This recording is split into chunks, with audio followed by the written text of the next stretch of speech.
Hallelujah.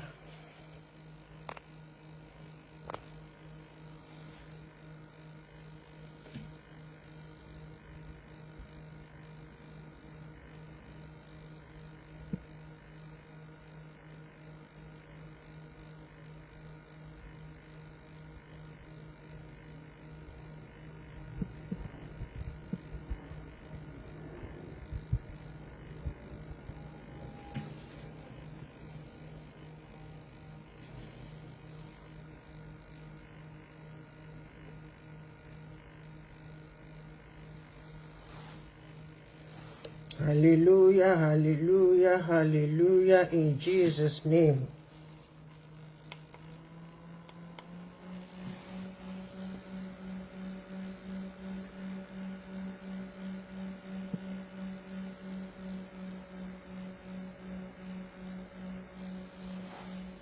Hallelujah, hallelujah, hallelujah, in the mighty name of Jesus.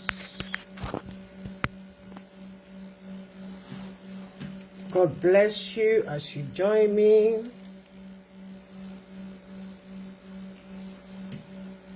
Don't mind me. Ìdùnnú ló ṣubú láyọ̀ mi. Àbúrò mi pé 50 lénìí.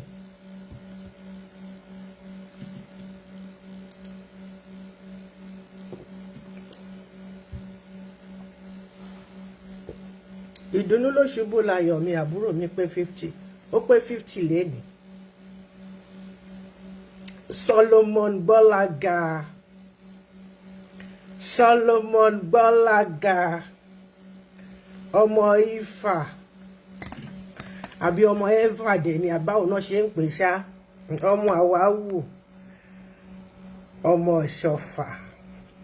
God bless you, my love. Many more years in good tidings in Jesus' name. I cite you, my darling. You're welcome. Help me share. Àbúrò mi pé 50 lénìí.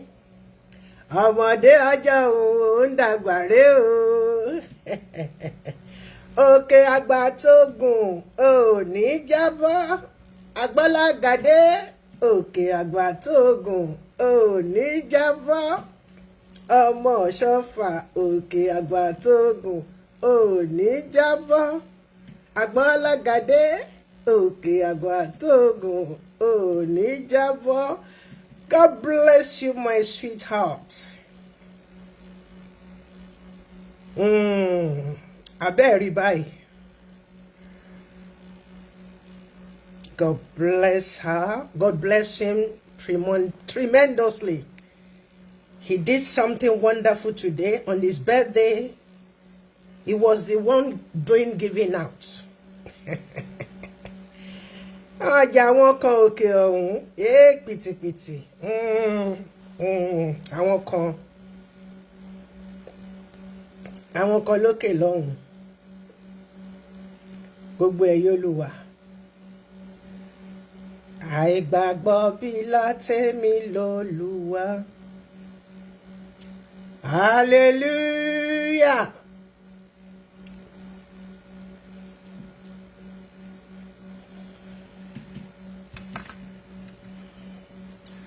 Hallelujah o gbogbo lé. Lúyàlúyà gbogbo lé. Àbúrò mi pé 50 lénìí. Òkè àgbà tó gùn ò ní jábọ́. Àgbọ́lágadé. Òkè àgbà lógùn ò ní jábọ́. Ẹ kúkú mọ̀ mí. Bàbá ṣe dáadáa. A máa sọ. Bàbá dẹ̀ tún ṣe ètò tún ṣẹ́kù bẹ́ẹ̀ náà. A máa sọ náà ni.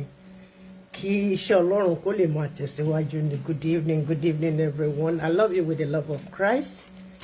I'm your host, Oluwatoyin Abatola Darlington, aka Olomo Plenty, lady evangelist that has no frontier. Ẹ má dá mi lóhùn. Gbogbo ojú mi mo ṣe balabulu ni o, mo sùn. Ṣé mi ò fa lálá? Ṣé ẹ̀rí lálá? Ṣé gbóòórùn pàfúùmù mi? Ṣé pàfúùmù mi ta sọ́sọ́ débẹ̀ yẹn? I love you too. Àbúrò mi pé 50 lénìí. Àgbọ́lágadé. Orúkọ ro ọmọ yẹn. Àgbọ́lága. Ọmọ tó ń gbé ọlá ga. Kì í ṣe ọmọ sí àyàdé ọlá. àbúrò mi ò ṣàyàdé bẹ́ẹ̀ ni ìtò wà nílẹ̀ ó ń gbéga kóun náà lè ní kíni kóun náà lè ní identity tiẹ̀. Build your own name and stop the nonsense. God bless him for me. I just love that guy. I love them all, oh, but they don't know, or they know they are pretending. Ṣùgbọ́n alala. Bọ́bá ṣe fẹ́ náà ni kóníkálùkù ṣe máa ṣe ní orúkọ Jésù Kristi ojú òní ti gbogbo wa pátápátá. I really appreciate each and every one of you for joining me tonight, though I look dull, but Biko, manage me like that. Just manage me like that.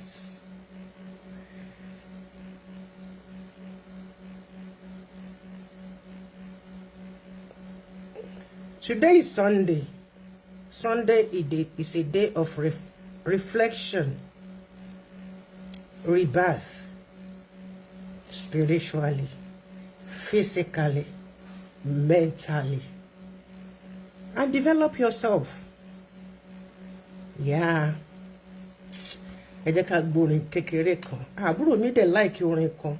Màá lọ mo gbọ́dọ̀ wá orin yẹn jáde. Mo gbọ́dọ̀ wá jáde. Bluetooth mode. Mo gbọ́dọ̀ wá orin yẹn jáde. Mo gbọ́dọ̀ wá orin yẹn jáde. Torí orin yẹn ló ní kàn kọ fún un.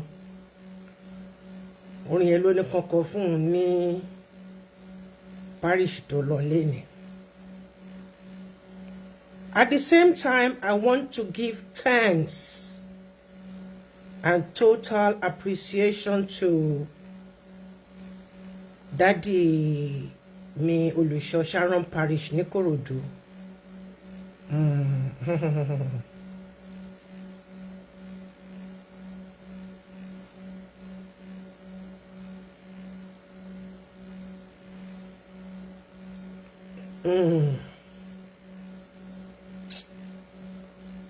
Àìgbàgbọ́ bìlà tèmi lolúwa.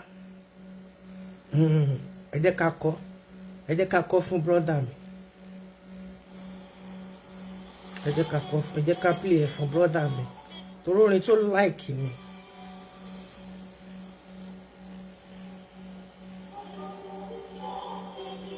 Kíni ǹjẹ́ ò lẹ́yìn ṣẹlẹ̀ bẹ̀rẹ̀ gbogbo eléyìí.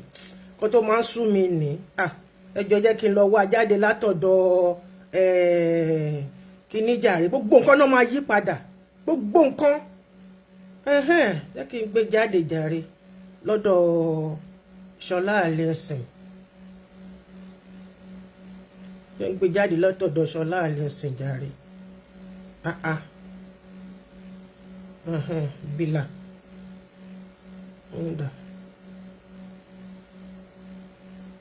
Oh my God. Mo ṣe bá àwọn ọmọ ṣẹlẹ̀ wọ́n máa kọ́ bó ṣe yẹ kán kọ́ ni. Wọ́n ò kọ́ bẹ́ẹ̀.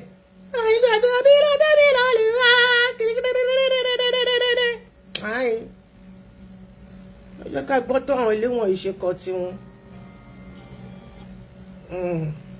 Jẹ́ kí n tán. Ẹ má bínú. My darling Abdulrazak mi. Bluetooth mode. I miss you. God bless you, my love.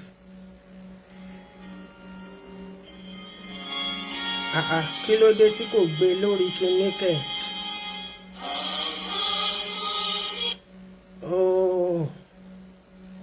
Kí ló dé tí kò gbé?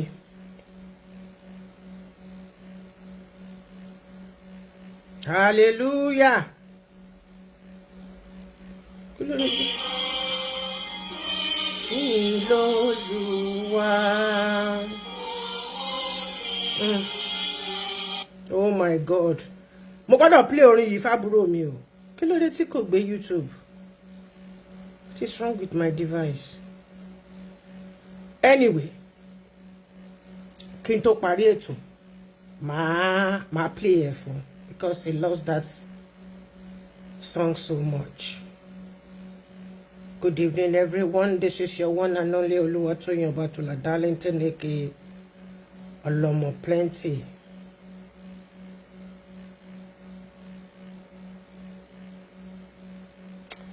Mommy me, Fumi Fagbemi from Chicago. I cite you. God bless you. Mommy KK. Mommy KK. Mommy Kilanko. Owó ni mò ń kó. Ọlá ni mò ń kó. Ayọ̀ ni à ń kó. Ìdùnnú ni à ń kó. Ẹgbà ni ẹ la fight o. Àwọn ayé ti fẹjú mọ́ tẹlifóònù mi o. Wọ́n fẹ́ kó wọ bluetooth o. Ẹgbà ni ẹ la fight. Bluetooth wà títàn o. Mo kí gbogbo wa o, ẹ kálẹ́ o, ẹ kálẹ́ o, ẹ kálẹ́ o, ẹ̀yin ìyá mi. Ẹ̀yin bàbá mi. Bluetooth mode. Gbogbo nǹkan tó bá wọn oníkálùkù kó máa ṣe nínú ilé ayé yìí.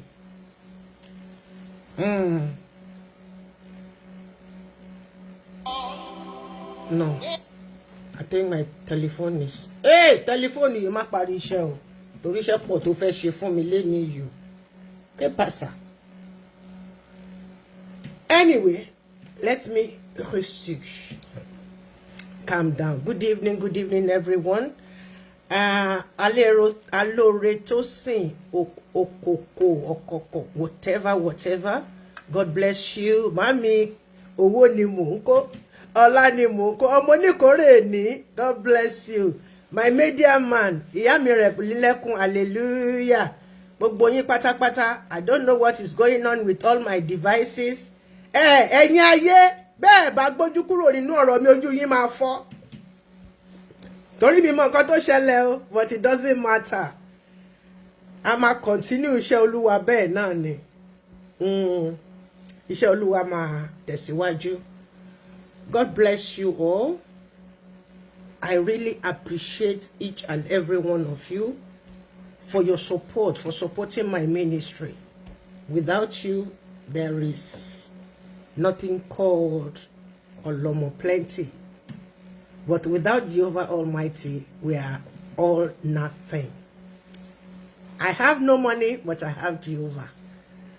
I have nobody, but Mulolorun. Then, good evening.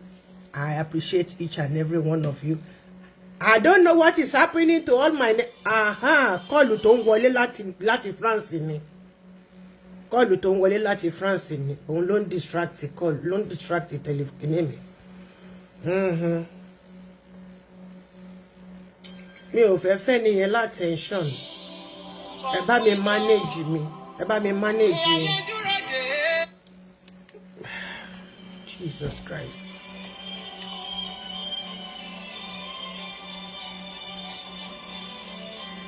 S'il te plaît, je suis en ligne. Arrête de m'appeler. Tu m'as dit que tu vas m'amener en justice et j'attends que tu m'amènes en justice. Ok? Tout le monde entier t'entend maintenant. Tu veux... Non, je ne veux plus te parler. Tu veux m'amener en justice? Amène-moi en justice. Viens en Belgique et on va aller tous là-bas.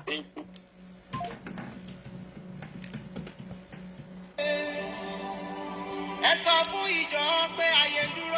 sọ fún ìjọ pé ayé dúró de ìjọ o. Àwọn kan tó sọ pé wọ́n fẹ́ gbé mi lọ sí justice. Àwọn tí wọ́n máa bọ̀ ní Belgium. Power on. You don't know me. Don't play with fire.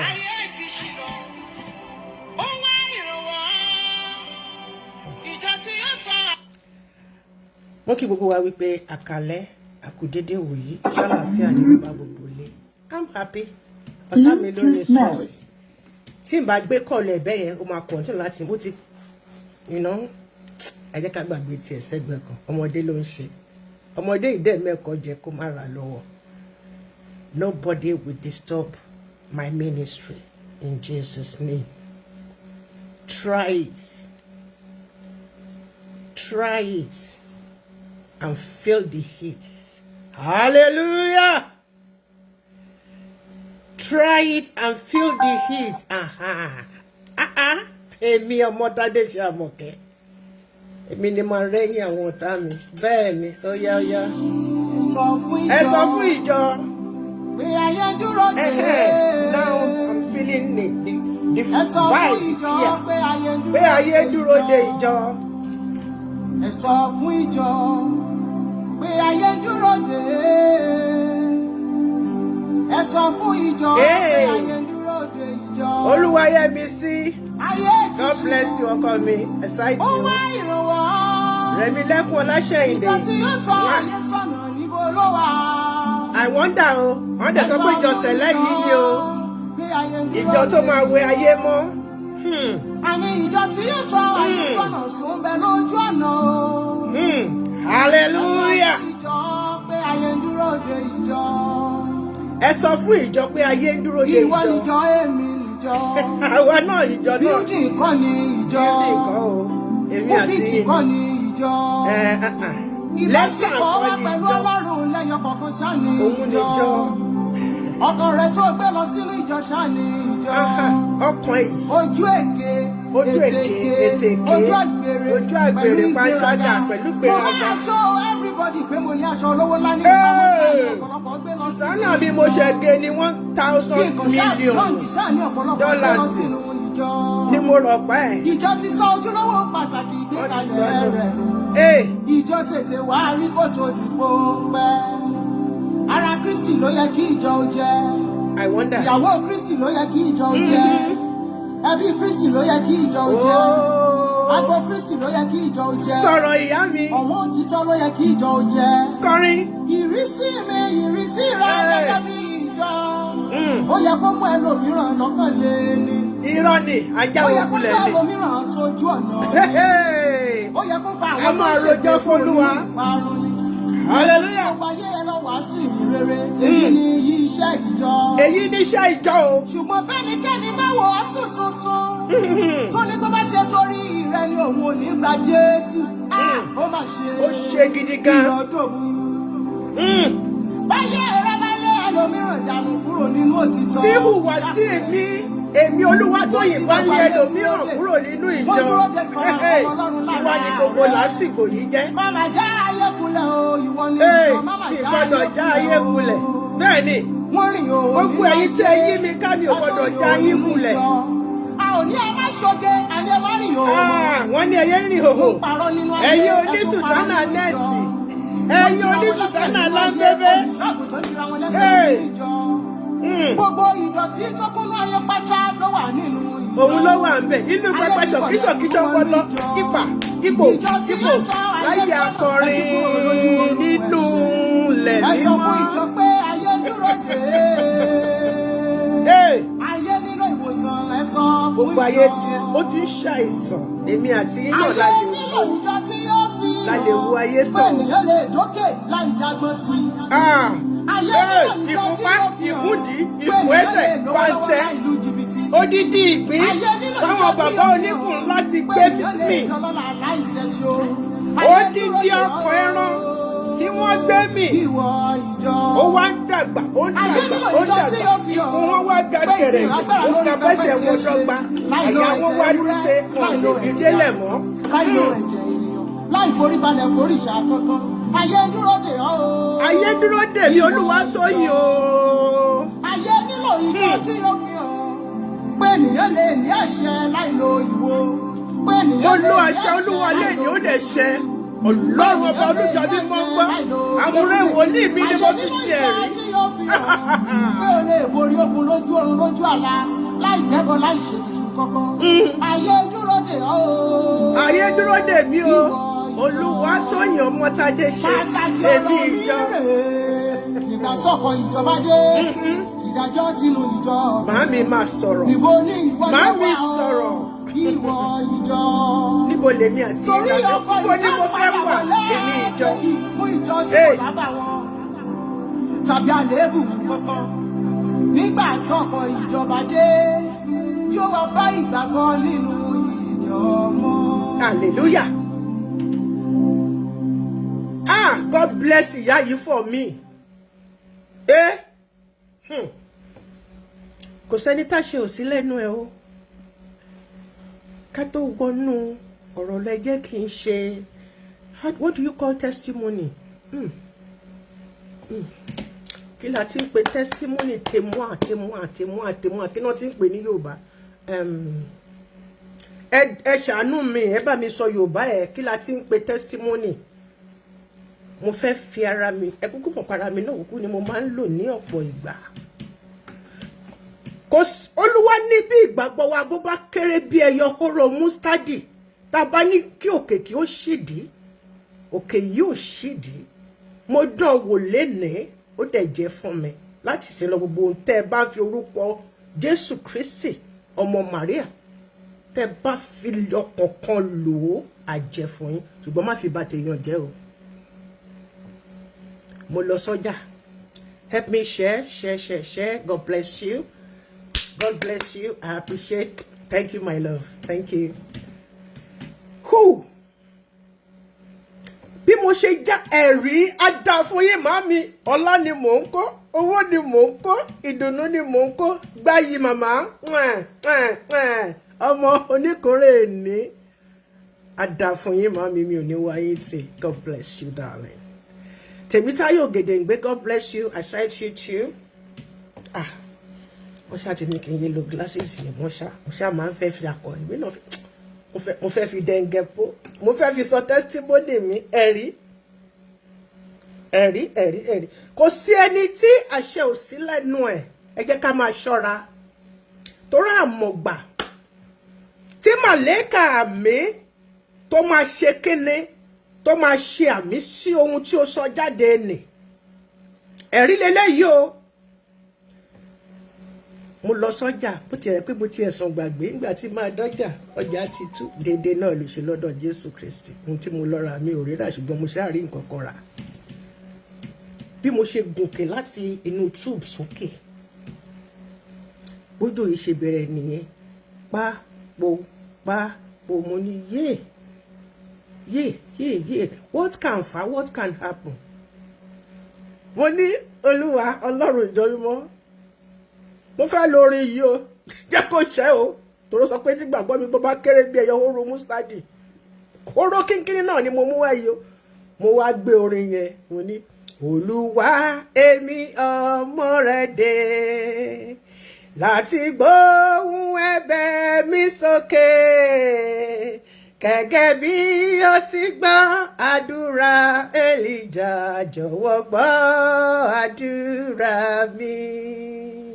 Ó gbàdúrà kójò má ṣe rọ̀ fún ọdún 3 oṣù 6, gẹ́gẹ́ bí ó ti gbọ́ àdúrà Èlíjà, jọ̀wọ́ gbọ́ àdúrà mi. Ó sì tún gbàdúrà Ọláolúwa ọmọ Ọ̀ṣọ́fà, ó sì tún gbàdúrà lẹ́ẹ̀kejì. Òjò rọ̀ ilẹ̀ sí méso wá, gẹ́gẹ́ bí ó ti gbọ́ àdúrà Èlíjà, jọ̀wọ́ gbọ́ àdúrà mi. Jehovah, mo yẹ pariwo nìyẹn o, sínú ni omi ìsọjà jẹ o. Jésù Kristi Michael mọ́. Táwọn bàbá mi mo dé. Ó mọ̀ wípé tójò bá ti kàn mí lára, gbogbo ara máa yún mi ni, ara mi máa ṣe bákan ni. Wá ṣàánú mi oní gbígbàgbọ́ mi bó bá kéré bí ẹyọ hóró mustadi. Tí n bá sọ pé kókè kó ṣídìí, òkè yóò ṣídìí. Mo wá pè é ní orúkọ ti Bàbá, Ọmọ, Ẹ̀mí Mímọ́. Mo pè é lórúkọ ìjọ mímọ́ ti Celestia tó fi rán bàbá mi tí mi ò rí nínú ara, ṣùgbọ́n tí mo rí nínú ẹ̀mí. Sámúẹ́lì ọmọ Jósẹ́fù, ọmọ Àlàkẹ́ ìmẹ̀kọ, ọmọ èmi àti Jésù àjọfà kùrákù. Ọjọ́ yìí o, ṣàánú mi Ọlọ́run níbi tó dé yìí. Má jẹ́ kó wẹ̀ kó lọ sókè mọ́, bá mi dá a dúró. Àtẹ̀mí tí mo wá sọ́jà, àti gbogbo àwọn tó wá sọ́jà, àti gbogbo àwọn tí wọ́n ń tajà, kẹ́kọ̀ọ́ ta àtàjèrè. Má jẹ́ kó fi pàgìrì, má jẹ́ kó fi kó ọjà wọn wọlé Olúwa, má jẹ́ kó tó burúkú kó pa ẹnì kankan wa. Ṣàánú wa, ṣàánú mi. Ó mọ̀ pé èmi àtòjò àjọ rẹ̀. Èmi àtòjò àjọ rẹ̀. Máa gbọ̀n sí o máa sínsìn ni. Tí mo sọ fún yín tí mo fi lo 1.5 hours nínú ọjà, òjò yẹn wò kàn. In fact, gbogbo ojú ọjọ́ dẹ̀ mọ́. Everything turned blue. gbogbo sky turn blue mo wá sọ fúnra mi oníhà ẹyẹ bàgẹ̀ me beautiful clean ẹyẹ white ẹyẹ bàgẹ̀ mo pe bàbá mi lórúkọ tó ń jẹ́ ó dẹ̀ dá mi lóhùn Olúwa máa jẹ́ bẹ́ẹ̀ lọ nínú ilé ayé mi yóò máa jẹ́ bẹ́ẹ̀ lọ nínú ilé ṣé wá rí nǹkan tí àdúrà yẹn ṣe gbà ní wípé mi ò gbà fún ara mi nìkan mo ní àwọn tí wọ́n ń ta ọjà má jẹ́ kó fi pàjáwìrì kó ọjà wọn jẹ́ kí wọ́n ta àtàjèrè wọ́n ní gbogbo àwa tá wá wá sọ́jà náà jẹ́ kó dìgbà tó ní kálukú wá bá padà délé wa tó bá di alẹ́ kó tó ṣí fèrèsé títí dé bá a ṣe ń sọ yìí ooru ló mú un hit yẹn serious bó bá ṣe gbà á ní kó ṣe lò ó don't follow do as I say not as I do mo dánwò rere lolúwa o bí gbàgbọ́ ẹ bó bá ṣe kéré tó lò ó ṣùgbọ́n lò ní ọ̀nà òtítọ́ àti òdodo má lò láti fi bà tèèyàn jẹ́ ro ahọ́n mi lágbára bàbá ti ro ahọ́n mi lágbára ọ̀rọ̀ tí mo bá ti sọ o àṣẹ lóhùn gùn Olúwa ti ro ahọ́n mi lágbára Olúwa yóò ro ahọ́n yín lágbára ṣùgbọ́n tó bá ro ahọ́n yín lágbára ẹ má lò lọ́nà ọ̀ka o tẹ́ bá fẹ́ lò ẹ jẹ́ kó tún ṣe àǹfààní fún gbogbo ẹni tó bá yí yín ká oore ńláńlá ní àwọn èèyàn méjì ni wọ́n ṣe láàrin ọ̀sẹ̀ yìí tí mo rí ẹni àkọ́kọ́ ni bàbá mi nínú Olúwa bàbá mi bàbá Sharon ẹ jẹ́ kí n lọ kí n wá nǹkan tí mo fẹ́ ẹ jẹ́ ká jọ gbọ́. lóṣooṣù mo sì lérí kọ́lọ́ndẹ̀ ọ̀rọ̀ ká mú lérí ṣe a máa fi ń 20,000. àkóúnjẹ tí ẹ̀gbọ́n àkóúnjẹ sínú báàgì àbáyé tí ẹ̀wà fẹ́ kó ní 20,000 lóṣooṣù títí lọ́jọ́ alẹ́. àkókò bẹ̀rẹ̀ báyìí. Àkókò bẹ̀rẹ̀ báyìí máa fi 20,000 yẹn. Àti bẹ̀rẹ̀ náà nìyẹn. Ní ti pásítọ̀ ẹgbàgbé nǹkan tá a bá ṣe pásítọ̀ náà ló ṣe. Mi sọ pé mi ní pásítọ̀ ẹjọ́ tó lọ lọ́rùn. Mo ń ṣe ipò ẹ̀ pé pásítọ̀ ti fún yín bó ti tọ́jú yín. Nítorí ó máa yọ ní fún mi. Ẹ jẹ́ sọ kókó kan tí máa ń gbà. Ṣé rí ohun tá a lè jẹ lénìí, ohun tá a lè dà lénìí. Ó ní mo rán yín láti kórè. Iṣẹ́ àwọn kan ni iṣẹ́ tẹ̀yìn ṣe tẹ́ ẹ̀ ń sọ látẹ̀kọ́ ẹ̀ làwa dúró lé lórí làá fi dúró tó nígbà tọ́jú yín á jẹ́ pé mi gbọ́n tẹ́yìn ò bá ṣe àwọn iṣẹ́ yẹn kò síbi táwọn máa dúró lé lórí so ẹ̀yin pẹ̀lú àwọn tó ṣiṣẹ́ táwa rí bí ń gòkè ń sìn náà ni ẹjọ́ ní oṣooṣù pé ẹ̀ pick date tẹ́ ẹ̀ bá tiẹ̀ rí mi tẹ́ bá ti rí secretary ẹ jẹ́ ń pe secretary. Oṣooṣù ọmọ máa wá wò wọ́n dáadáa jẹ́ ìyàfọ́ fún ọmọ àgbà pẹ̀lú ìdájọ́ ká wọ́n dẹ̀ máa gba food stuff fún màmá ọmọ máa gbé lọ every month tó ti pẹ̀lú àwọn lísì ọmọ àgbà gbé 20,000 network tó ní 500. Ní agbára Ọlọ́run láti ní agbára Ọlọ́run ní ṣiṣẹ́ sẹ́yìn òní ìgbẹ́. Ní agbára Ọlọ́run ìyá tẹ̀tẹ̀ lórí òkè nínú omi nínú ìwà ìlú àìtọ́ ìlú orí ìjọ ìlú. Wọ́n ní kí wọ́n ṣàtúnkọ̀ fún ẹnikẹ́ni tó bá jẹ́ pé. Hallelujah! Ẹnikẹ́ni tí ìwọ bá nípa láti ṣe ìrànlọ́wọ́ fún o òun náà lẹ́ni kejì rẹ tọ́jú rẹ tọ́jú rẹ ara wọ́n ní kí n gbé kúrò lójú tọ́jú rẹ̀ arábìnrin o, ẹnikẹ́ni tí ìwọ bá nípa láti ṣe ìrànlọ́wọ́ fún o, òun náà lẹ́nìkejì rẹ̀. Tọ́jú rẹ̀. Hallelujah. I give glory to Jehovah Almighty for a wonderful news.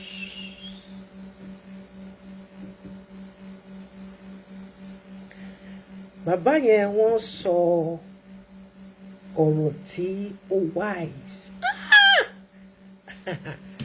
Bá mi. Olúwa o.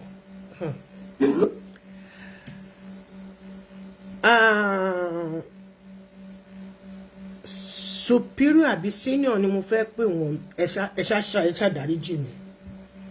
Evangelist Sunday Ṣòfowórà promised Mama Kehinde Peters 20,000 naira monthly allowance as well as food items till her sleeping day, till her last day. She breathed her last breath. Àbúrò mi Ọlátọ̀ṣọ́, ojú ò tiẹ̀. Wọ́n sọ pé mi ò ní sọ̀rọ̀ ẹ mọ́ lórí kinní because you think by talking, by mentioning you, or relevant in it. Let me tell you something. You are not relevant. But you are the one holding, keeping celestial money. Gbogbo owó tó ń wọ Kétu, owó aláta, owó elépo, owó oníyọ̀, owó ẹ̀ ló ń dé sí. Owó àmì òróró, ìyẹn náà ńkọ́. Owó transfer, owó registration, owó díẹ̀díẹ̀. Ó mọ̀jú pé kó máa lọ sí church káàkiri, kó máa lọ ṣe fine bara lọ.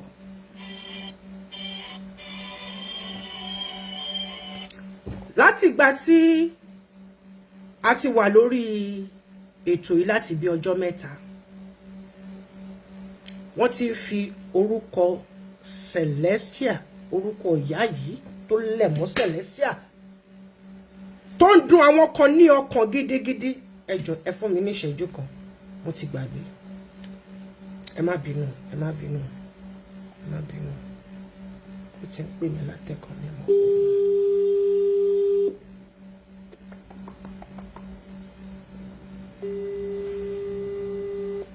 Ọlátọ̀ṣọ́, kí ló ṣe fún ìyá yìí so far? Àwọn kérúbù wọ́n ti ń jáde. Another person náà tún ti jáde tó ti ń fi ìyá yìí, tó ti ń fi ọ̀rọ̀ Celestia yìí tí wọ́n ti fi ń ṣe content tó dẹ̀ fi ń sọ̀rọ̀ òdì sí ìjọ mímọ́. Ó jáde ó sọ nǹkan kan. Ṣùgbọ́n o bold enough láti tọ̀nù ọ̀rọ̀ tí ẹni tó ṣe mistake calling you a prophet, a good kind-hearted person. O wá mú yẹn, o wá kọ link yẹn, o wá gbé link yẹn sí orí wọ́ọ̀lù ẹ pẹ̀lú fọ́tò yẹn, fọ́tò tiẹ̀ àti ti màmá yẹn àti ti ẹni tó ń sọ̀rọ̀. Shame on you. Kò sí kankan nínú yín tó ti jáde tó sọ kankan nípa ìyá yìí. Èyí tí wọ́n lè ṣe ni pé nǹkan tí ẹnìkan gbé jáde kó turn ẹ̀ to audio, ó wá gbé sórí link ẹ káwọn èèyàn kí wọ́n máa click on it, kó máa wá gbọ́ bí wọ́n ṣe ń pè é ní èèyàn ẹ pé ṣé nítorí pé wọ́n sọ pé prophet ni wọ́n kàn sọ tí wọ́n ní. Níbo lè wọ prophet, níbo ló prọ́sí? Ọlátọ̀ṣọ́ Mike, you are a heartless guy. Ajá ìgbókeyín ẹ̀yọ́ ó ṣèwò. Rántí o, ó lọ́mọbìnrin o, bó tiẹ̀ pé ó tiẹ̀ bí wọn káàkiri ni. Ọjọ́ kan àjọkàn tọ́dẹ máa roko, tọ́dẹ máa règbẹ́, tó máa pa ẹran tí ò ní jẹ ń bẹ. I don't want to know if you are doing it under G. Tó bá ń ṣe nǹkan lábẹ́lẹ̀ tójú Ọlọ́run bá rí gẹ́ kójú èèyàn náà rí torí gbogbo nǹkan tó ń lọ lórí social media. Ẹnìkan post link kan sínú forum mi CCC lecture room tí link ò dẹ̀ wà acceptable mbẹ. It's not accepted. Mo rí image Esabod. Mo rí níbẹ̀. I was so pissed. Mo crop ẹ. Mo delete ẹ kúrò nínú forum because no link allowed nínú forum mi. Tí forum Olúwa tí Olújọ mi máa gba ọwọ́ mi gbé sílẹ̀ láti máa ké àwọn àgbààgbà gbogbo àwọn tó wà nínú ẹ̀ pátápátá àwọn tí ń bá ń caliber of people ni. Nígbà tí mo gbọ́ ọ̀rọ̀ tí ẹni yẹn ń sọ just for not even up to 2 minutes mo fẹ́ lè wọlé.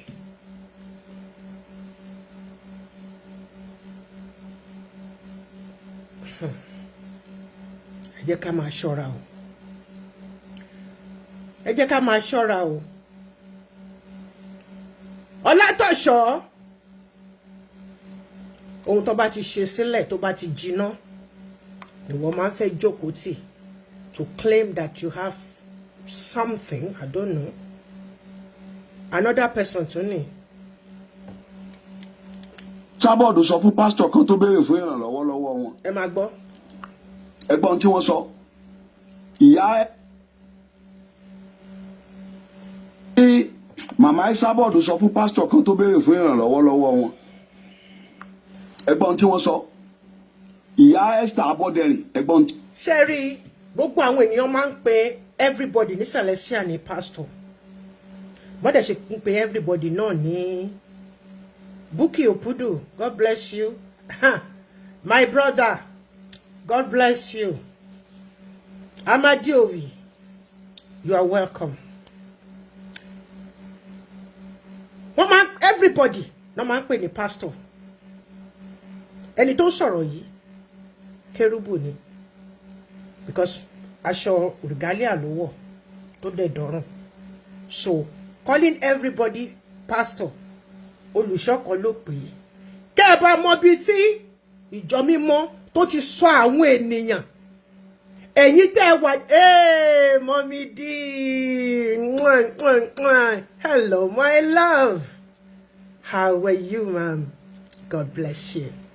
Kẹ́ ẹ bá lè mọ bí tí ẹ̀yin tẹ́ wà in the corridor of money tó belong sí gbogbo èèyàn pátápátá ní Celestial, especially you Ọlátọ̀ṣọ́ Matthew àbúrò mi dáadáa.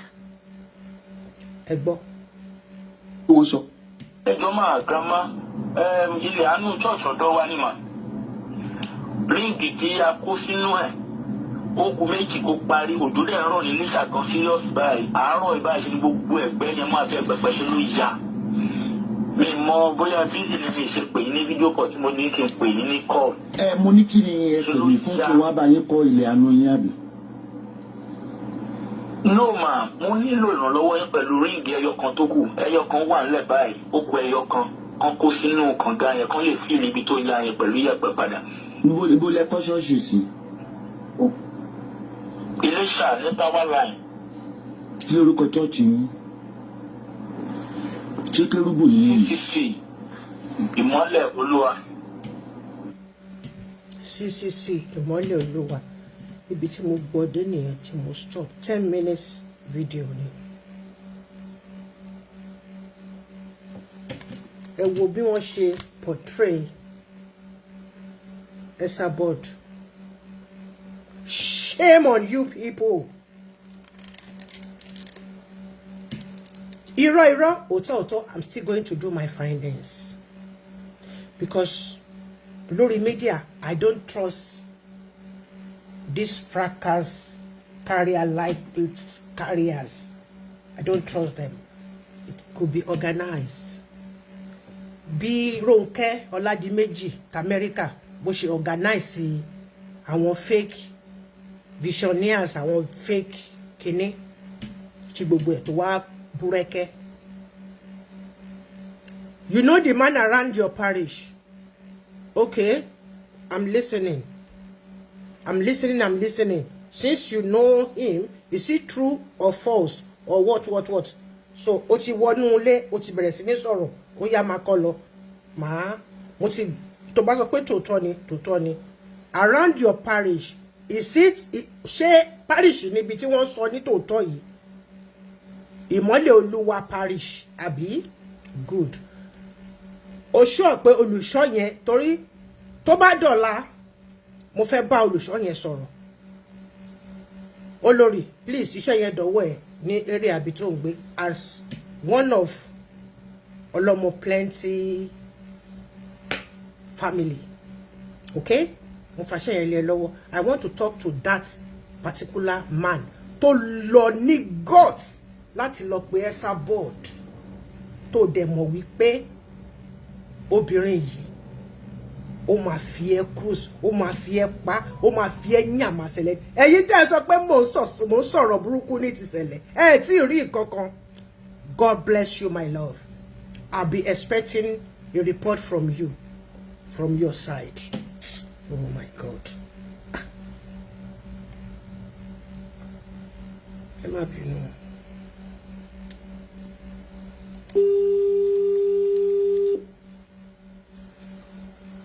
Má bínú. Mo rí bàbá mi ṣàlàáfíà ni. Mo wà lórí live ni mo ṣe ń kọ́ tẹ̀. Tí n bá ṣe program tán, màá pè é padà. Ọlọ́run jẹ́ kó gbọ́ mi. Tí n bá bá sọ̀rọ̀, mo máa continue láti máa pè mí ni. Ẹ má bínú.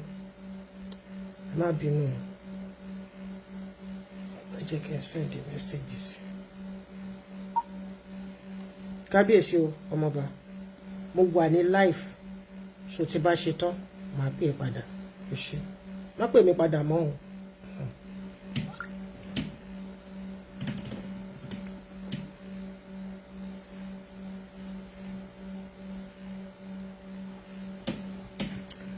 Now ìyẹn ti lọ bẹ́ẹ̀ yẹn náà. Tọ́ṣọ́ pẹ̀lú gbogbo bí gbogbo èèyàn ṣe ń jáde tó ń rí fídíò èyí tó yẹ kó jáde nígbà tí Àmọ̀kẹ́ Àdé olórúkọ mi ni Jùmọ̀kẹ́ tí wọ́n ní issue ọmọ ṣẹlẹ̀ yìí náà ni o tí ò bá sí ti Bíọ́lá ibo ni ọmọbìnrin yẹn bá wà ọmọ ìjọ mímọ́ yìí náà dẹ̀ ni. Ṣùgbọ́n gbà tọ́mọbìnrin yẹn tí Bíọ́lá tó ṣe gbogbo iṣẹ́ yẹn tán òun àti Àníkẹ́ Dábírí. You think I don't know things? I know things. I just, tip spirit mi ò bá sọ pé kí n dá sí mi ò ní dá sí. Nígbà tí Àníkẹ́ Dábírí tó dá sí tán àti kí lorúkọ ẹ ti ń jẹ́ Abíọ́lá Adébáyọ̀ tó ṣe gbogbo ẹ̀ tán tó dé. Even gone, there was a lady that was saying she was the one patati patata. Ṣé ká gbé yẹn sẹ́gbẹ̀ kan.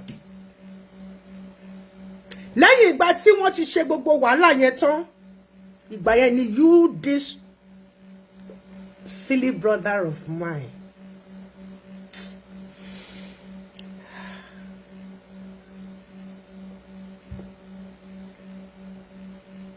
Ló wá gbé Àmọ̀kẹ́ Àdé. Ló gbé sí Ọlájùmọ̀kẹ́ Àmọ̀kẹ́ ló ń jẹ́. Ló wá sọ pé ó fún ní 3 million. Èló ní bullshit 3 million. Ṣówó tíkẹ́ẹ̀tì ló cover ni. Àbí gbogbo owó tí wọ́n ná láti di pé ọmọ yẹn padà dé Nàìjíríà láti Mali. O ti torí ẹ̀ o máa get across sí Bíọ́lá. Tó bá pé get across sí Bíọ́lá ni wà bá Bíọ́lá ya fọ́tò wà gbé sórí wọ́ọ̀lù ẹ̀ orí ẹ̀ ti ṣàlàáfíà. Tọ́ṣọ́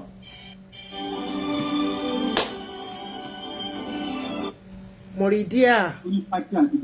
Àní mo ní kó yé pè mí, mo ti fi message sílẹ̀ fún ẹ. Mo ní kó má pè mí mọ́, mo wà lórí live. Mo ti fi message sílẹ̀.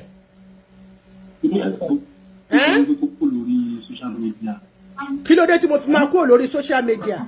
Kí ló ń ṣẹlẹ̀? Kí ló ń ṣẹlẹ̀? Ta ló ní kí n kúrò lórí social media? Kí ló dé? Kí ló ṣẹlẹ̀ nílé?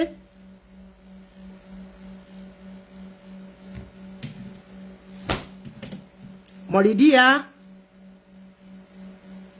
Àjọkẹ́ Adé. Tẹ́. Ẹ má bínú. Ẹ má bínú sí mi o. Kí ló ní kí n kúrò lórí media fún? Ẹ má bínú ẹjọ́ torí Ọlọ́run. Let me move. Give me back.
Hallelujah. Ẹ má bínú.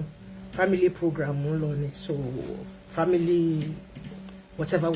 Sorry about that. Now.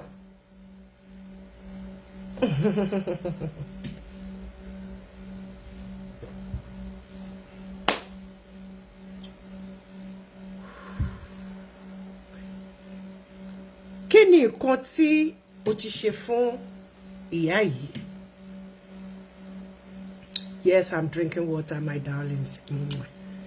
Kí ni nǹkan tí ẹ ti péjọ ṣe fún bàbá yìí? Kò sí ju pé ìwọ crop nǹkan tí wọ́n sọ. Ẹ mọ̀ pé gbogbo kíní ló ti jáde síta ṣá. Ẹ mọ̀ pé it's all over the world. The name, the wonderful, beautiful OSCHOFFA dynasty.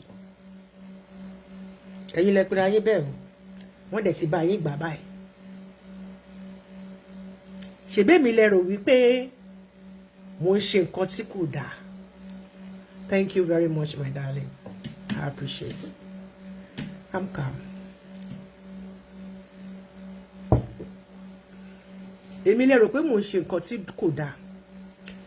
Tí mo ń yín lè kánná. Tí mo ń fà yín létí. Ìlẹ̀kẹ̀ má já sílé. Má já síta. Inú gbó ló máa gbẹ̀yìn já sí. Àbẹ́bẹ́ ẹ̀kọ́ nísìn. Okay. Ọ̀rọ̀ yín ló ti dórí mídíà káàkiri yẹn. Ṣé wá mọ nǹkan tí wọ́n wá ń sọ? Ẹni tó bá bàbá Ọ̀ṣọ́fà ṣiṣẹ́ láti kékeré. Ọmọ ọdún 15 ló ti wà lábẹ́ bàbá Ọ̀ṣọ́fà tó ti ń ṣiṣẹ́. Àtòun àti bàbá Abada ni wọ́n jọ tọ́. Ni wọ́n jọ mọ̀gbà tó lọ́kọ. Wọ́n jọ mọ̀gbà tó ṣèsun. Wọ́n jọ mọ̀gbà tí wọ́n já kíní ẹ̀. Wọ́n jọ mọ̀gbà tọkọ ẹ̀ kú. Kí wà ní nǹkan tẹ́ ṣe sí? Èmi ò ní, as you see me, I will not pamper anybody. All in the name of money. èmi bó bá ṣe rí ni mo ṣe máa sọ fún yín because ẹ̀yin kọ́ ni mo fi ń jíṣẹ́ fún bí ò ṣe ọ̀run mi ká lè kọ sílẹ̀. Èmi ò ní bá wọn pa jálọ̀bọ̀ fún yín. Mi ò ní wá sórí social media kí n wá máa ṣe kíni kí n máa kàjọ́ọ̀lù yín because of what kí n bá lè wà nínú good book yín. Good book Ọlọ́run ló ṣe pàtàkì ló ṣe kókó. Olúwa dẹ̀ tó jẹ́wọ́ ara ẹ̀ fún mi lénìí. Mo pè é bí àwọn ẹni tí síwájú ṣe pè é. Mo béèrè kọ́kọ́ lọ́wọ́ ẹ̀ pé má jẹ́ kára ní mi níbi tí mo wà yìí. Ó dẹ̀ fún mi ní ojú ọjọ́ títí di bá a ṣe sọ̀rọ̀ yìí òjò tí rọ̀ ẹ wò èsì ló wà níwájú mi.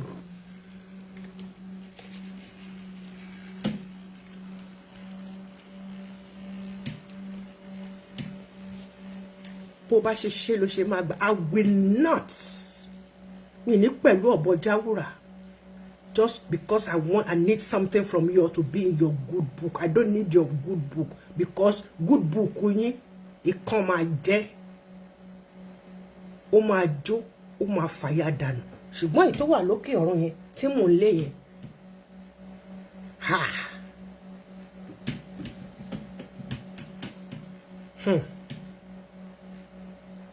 kí ni nǹkan tẹ́ ṣe orúkọ Papa Ọ̀ṣọ́fà ni wọ́n ń pariwo ẹ̀yin Ọ̀ṣọ́fà dynasty ẹ̀yin my darling Ọláolúwa I cited you from beginning. I don't know if you are still here or not. Pé ìwọ àti àwọn ẹ̀gbọ́n ẹ̀ tẹ́ tí ẹ jẹ́ obìnrin ẹ tí ẹ fakọyọ ẹ lọ wá ìyá yìí rí ẹ lọ wá ìyá yìí kàn ṣe mọ̀ pọ́pọ̀ nínú yín ò tí ì sí láyé nígbà tí ìyá yìí tó ti wà pẹ̀lú bàbá mo bí yìí ná your recent father no ní kí ìyá yìí kó bọ́ sí ìta torí iṣẹ́ arìnrìn àjò la gbé fún wọn láti ìletò kan lọ sí ìletò wọn ìyá yìí dárúkọ orin 4 tí Olúwa gba ẹnu wọn kọ wọ́n dẹ̀ tún ṣèrántí nọ́mbà wọn one after the other àti the first line of each song. Do something on my own part. I'm doing it. And I give thanks to Jehovah Almighty. Pé àwọn èèyàn respond. Ó lè má tó tẹ̀yìn onímílíọ̀nìà o. Ó lè má tó tẹ̀yìn onímílíọ̀nìà. Mílíọ̀nìà tí ò ní ìtumọ̀. Tówó bá tán. Nǹkan kan orí ló kù. Níbo lẹ kó gbogbo owó tó ń wọ Kétu níbo ló kó sí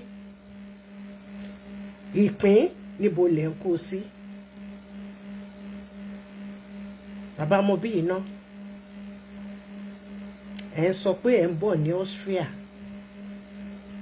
owó ìkórè ọmọdé ẹni kí wọ́n máa dájọ́ fún yín etí ọba lé etí ọba lóko ènìyàn ló ń jẹ́ bẹ́ẹ̀.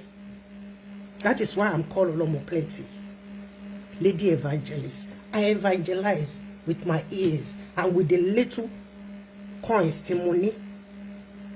Olúwa ò fowó data kò fi wọ́n mi. Láti know what is going on here and there and there. Ìtí mo bá rí tí bá pé kí n máa ṣe program bí information ṣe ń wọlé every 3 hours 24/7 mama jáde.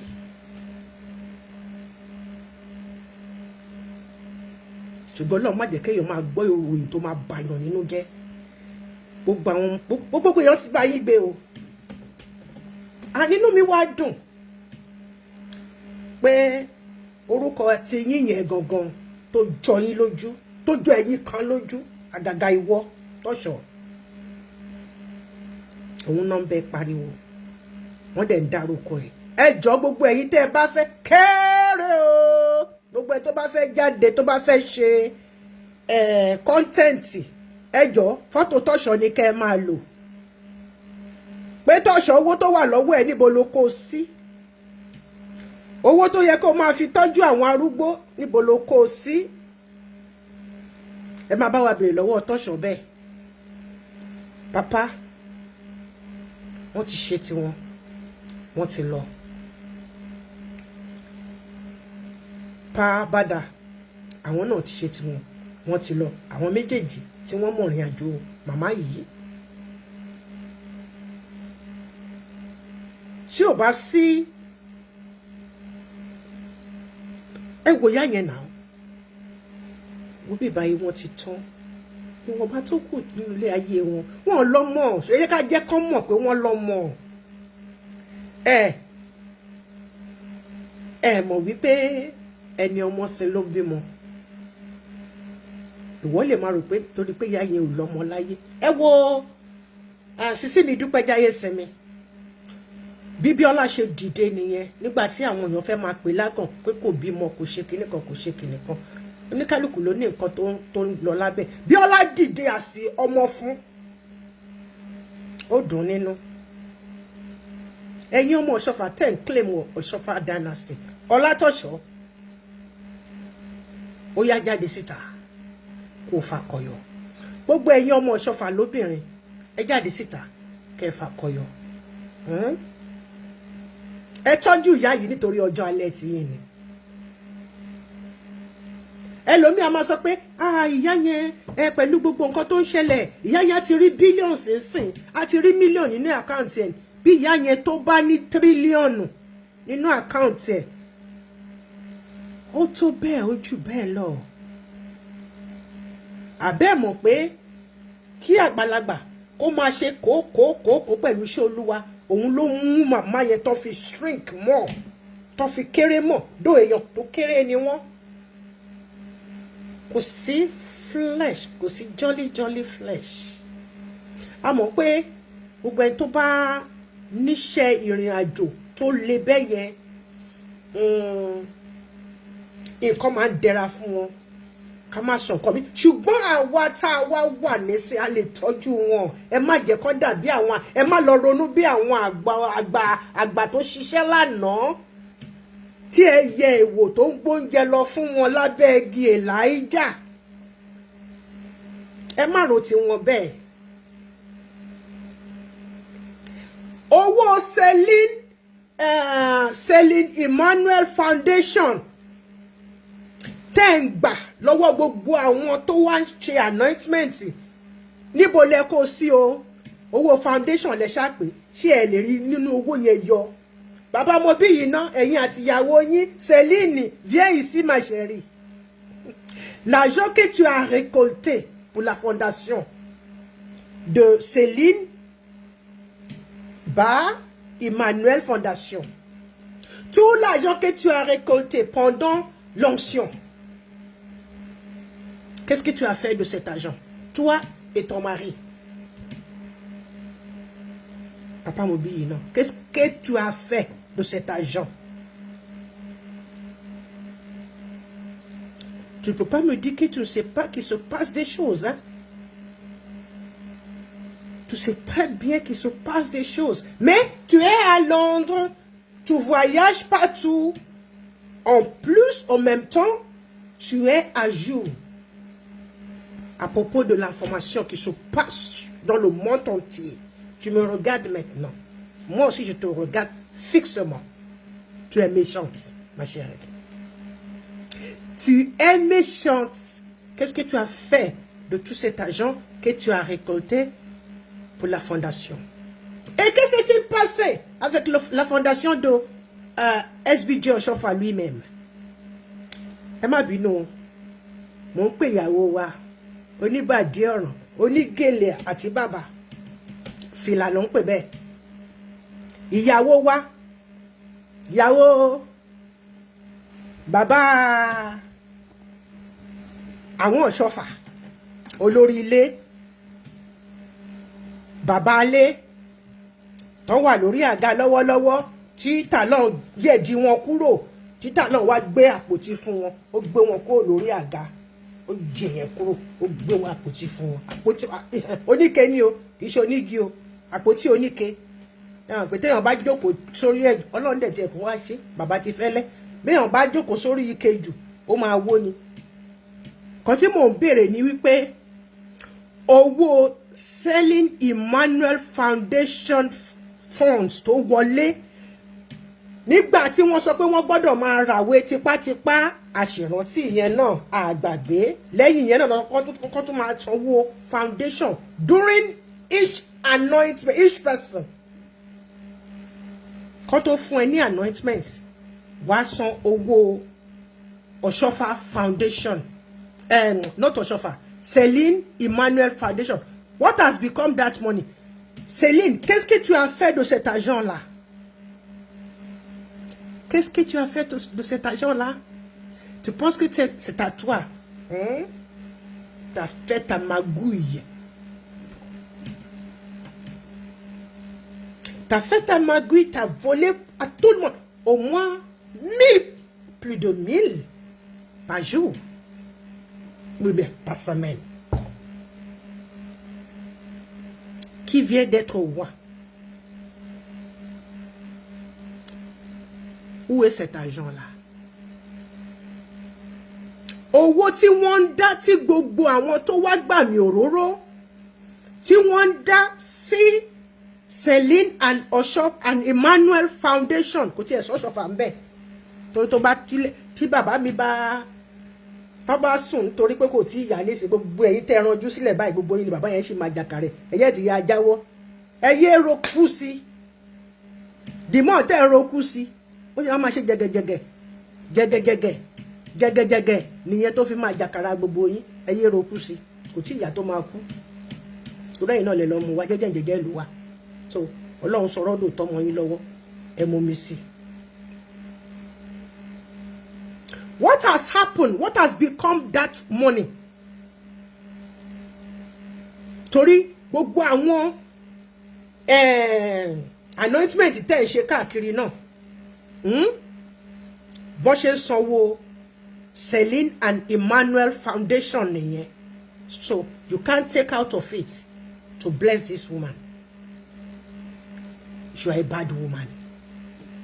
You are a wicked woman. You have no feelings. Mind you, what goes around comes around. You will reap all that you've been sowing in this celestial church of Christ. Amen. Hallelujah. Today is another wonderful day. Fún mi láti announce nǹkan tí bàbá yìí ṣe. And Baba, God bless you, sir, for this wonderful gest of yours.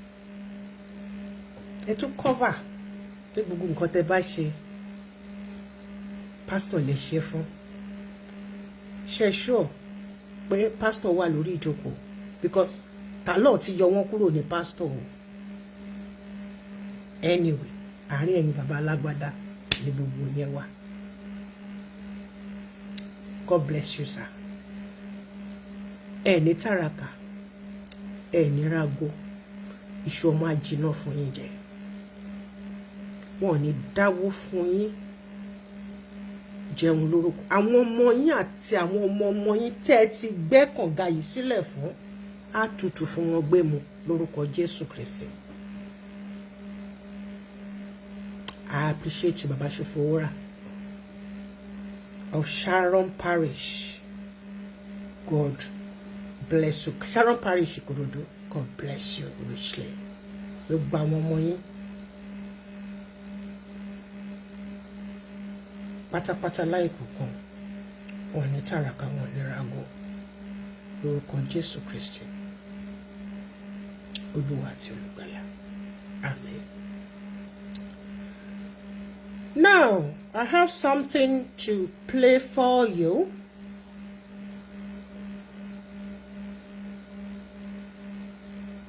Today happened to be my darling brother's birthday.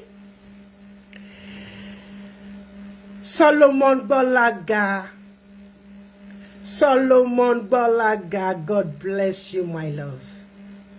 Many more years to come. Many more fruitful, blissful joyful happiness and good tidings in every phase of your life. As I wish you, so shall it be upon my children. In Jesus' name. I'm so happy.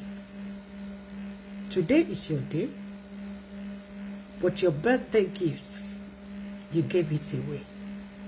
You even asked those your friends to come and join you, and you celebrated a lovely woman in that parish.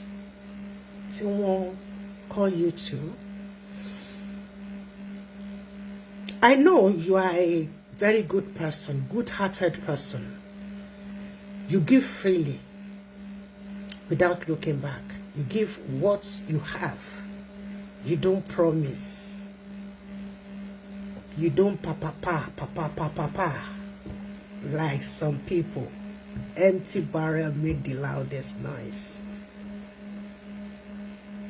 And thank you. You know the reason why I'm thanking you? God bless you for. Now, let me play this very short clip of what happened today at the parish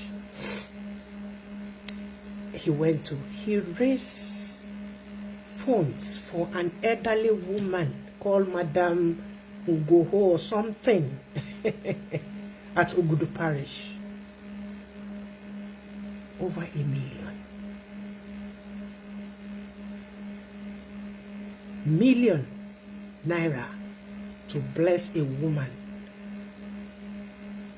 Maybe she left home without anything today. But iṣẹ́ Olúwa tó ń ṣe, ó tẹ̀síwájú. Ohun Olúwa sì kàn sí Solomon pé kó ṣe ẹnìkan lórí níbí nígbà tó máa mú ìyá yìí náà. Ìyá yìí ni kì í ṣe Mother Celestia o. Kì í ṣe èyí onífìlà ọ̀ràn o. Ìyá yìí lẹni tó ń gbálẹ̀, tó ń fọlẹ̀, tó ń tàyíká ṣe, tó ń ṣe léyìí, tó ń ṣe tọ̀hún nínú ilé ìjọsìn. Òun lẹ̀mí mú. Hallelujah. Let us listen. Ungo, don't do it. Who's that person? Listen very well. How is that person? Who is that person? Cape Head Assistant. Ungo, H-U-N-G. Ungo, Ungo. Who is that person? How to see that person? Yeah, Jamilo. Tayin na mama. And what's that? Wọ́n ní màmá jáwọ́ ló màmá tàdí mẹ́yìn. Kí ló kọ́ yín? Ungo ni H-U-N-G-E-I-T-R. Ẹni sùn, mama, ẹ̀rú bá yín àbí? Ọ̀pírìtì mi lé ní orí ló já sí. Today is my birthday. I'm 15 years here. And I have friends here. So I want my friends to bless you. I want all my friends to bless you today. You know, Solomon. For your selfness, your worship in church, you've been doing wonderful. I have asked questions, but I want my friends. Delara, how much will you give her? Ouna, how much are I giving her? My birthday gift. My birthday gift, how much? Give in your account, put there. Hello? No, invest it down. I have 100,000 in account. His birthday gift. Now, put it in account. Now. That is number 1, 100,000. I want an impact. He started naming them, calling them out. One by one. Give me a nigga law. I'm asking to go. I said all my friends. I've called some people, they are coming to bless you. It is your money. It is your blessing. If I achieve this today, I'm happy. Is that not, Mama, I say you're preaching. From my own purse, I'm giving you 200,000. You are taking it now.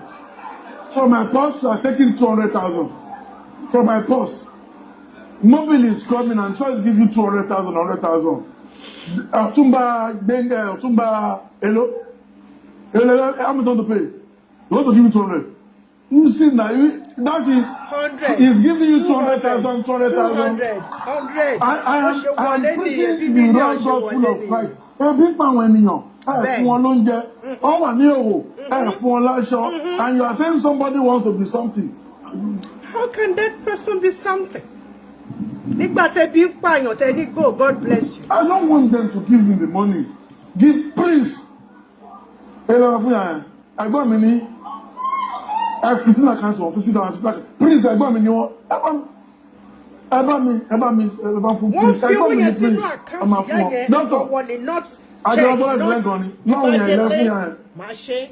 just want to learn on it. No, last year now. Last year. I said I'm not preaching. Did I say that? Really I said I'm not preaching. Today. I am not preaching. I don't want to preach today. I want to bless somebody so that when she get back home, she know that there is God. OSCHOFFA kí ló fẹ́ ebi pa àmọ́ síkò ti kọ́ṣẹ́ onídìíṣẹ́ ni SPD èyà fún ló printing machine ra fún ní shop full everything ẹ má bẹ̀rẹ̀ iṣẹ́ nìyẹn ààrẹ ti yá nìyẹn èèyàn sì kò lẹ̀ nígbà tó kò lẹ̀ sí jẹun wọ́n lára ṣe máa yá. ààrẹ ò lè yá. àwọn tó wà níta sọ. àwọn tó wà níta wọ́n ní kọ́ wọlé kíákíá kan bẹ̀rẹ̀ sí dáwó. I love this dude. Please open the door, let them come in. Choir, sing the song. I love the song. Kisha Magdadura, Kisha Magdadura. I'm on here.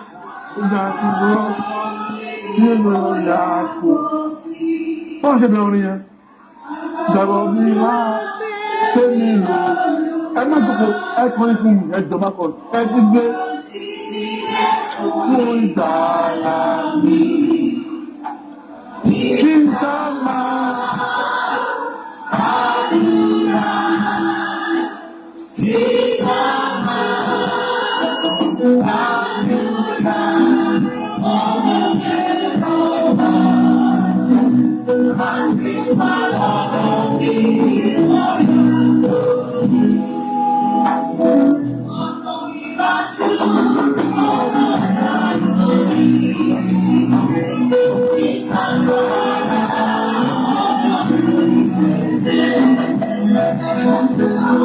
ìbáṣepọ̀.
God bless you, my darling. Happy birthday to you, Balaga.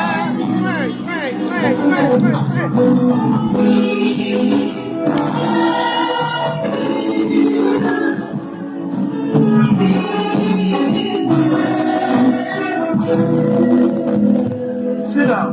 Hallelujah. Celebrate my brother. She's giving her 50,000. Take her, give her the account. Somebody's put on that 50,000 account. Somebody's put on that 50,000 account. If you can close 1 million to be okay. Somebody's put on that. Mama, don't. It is the day that God wants to reward you. I don't know if you know. I'm trying to open my phone. Come on, Mama. Let's see if you can raise 1 million. No, that can't be you. But let's see what God can. I don't want my car. Let's see if you can raise $1 million and hallelujah. Before the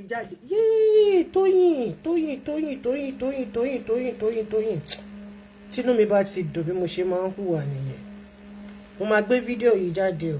Today, I'm not speaking as an oracle of Almighty God. Prayer points. I'm speaking as an oracle of the living God. I got it from over an hour before today's ends. Program. Testimony will locate you.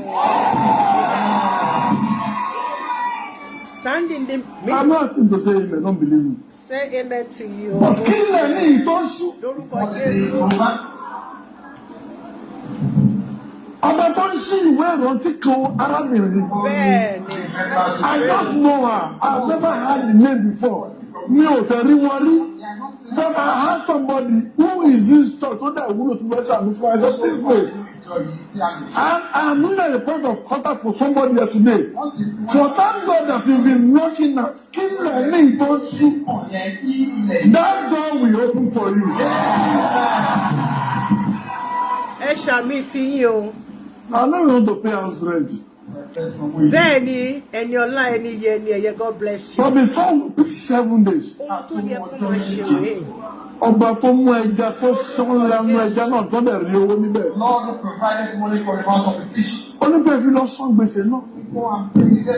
Today.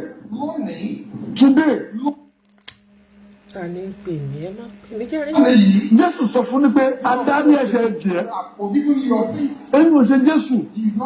But today, lẹ́yìn ọ̀run pa jẹ́tẹ̀ ọ̀run parẹ́.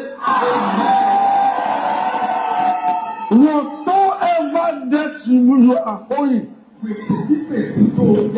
it ends today.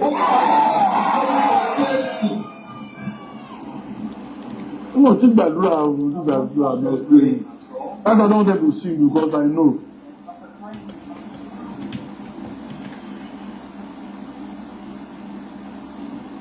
There is a God that never fails. There is a God that will never turn his back on his children. Nígbà táwọn ọmọ Israẹli dé etí pupa tí kò sọ́nà mọ́. Nígbà tí wọ́n tẹ̀ ń fẹ́ ni wọ́n sọ̀tọ̀kúsọ tí wọ́n fẹ́ gbàgbọ́ mọ́. Ọlọ́run ìdúró nípa èmi ní Alpha àti Omega. Èmi ni tí ń jẹ́ èmi ni. Èmi tí mò ń lànà tí ẹni tí kò ṣẹlẹ̀ tí. Forward march and go front. Ó lè lọ síwájú ọ̀rọ̀ rẹ̀ là fún wọn. Ọ̀tá wọn dẹ̀ parẹ́ sínú omi. Kí lẹ̀ ní ìtò ṣú. Gbogbo ọlọ́tẹ̀ tó níbi ọ̀tẹ̀ sí. Gbogbo àwọn tó ń jẹ yín lẹ́sẹ̀. Gbogbo àwọn tó ń parọ́ mọ́ yín jayé. Tó ní pàdà ò lè máa gbà. Tí ilẹ̀ yìí kò tó ṣú. Kí ọ̀run kó palẹ̀ wọn mọ́.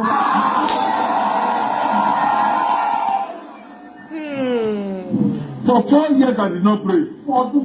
Hallelujah. Is that not beautiful? Oh, ẹni lórí ò ní fìlà. Ẹni tó ní fìlà kò níbi tá máa dé sí. Ọlọ́run. Gbogbo àdúrà tí Benjamin tó ṣe níbẹ̀ ní àṣálẹ̀ ní orúkọ Jésù Kristi abẹ́lẹ̀dá ẹnì kankan wà nílé.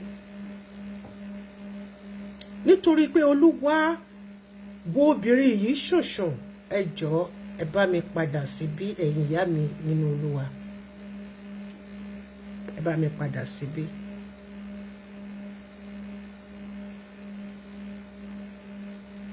Sẹ́kẹ́ PRO Pazọ́pẹ́. Olúwa tó ṣíwé ìrántí kan màmá yìí. Tó yẹ gbogbo iṣẹ́ ìdọ̀tí inú chọ́ọ̀chì òun náà máa ń dá dúró dè.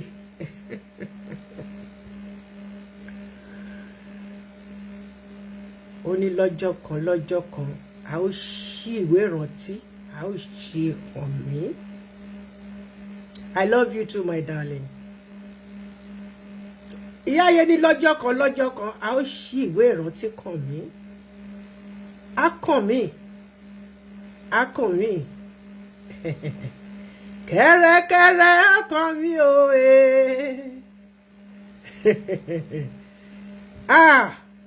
Olúwa yóò bá mi ṣí ìwé ìrántí kàn yín o. Ẹnì kankan yín níbi tí bàtà ti ń ta yín lẹ́sẹ̀, níbi tí gìgìrísẹ̀ yín tó ti ń kíta pa. Olúwa yóò borò òtúra sí. Ọba tó dá mi lóhùn, tí mo fi orúkọ àwọn àgbààgbà ṣáájú àti wọn bá ìgbàgbọ́ mi nínú ẹ̀. Tẹ́mi náà ní nígbà tí bàbá mi tí wọ́n lè ní pé kó oòrùn kó má ràn, oòrùn ò dẹ̀ ràn. Ó tún ké pe Olúwa lẹ́lẹ́ẹ̀kejì.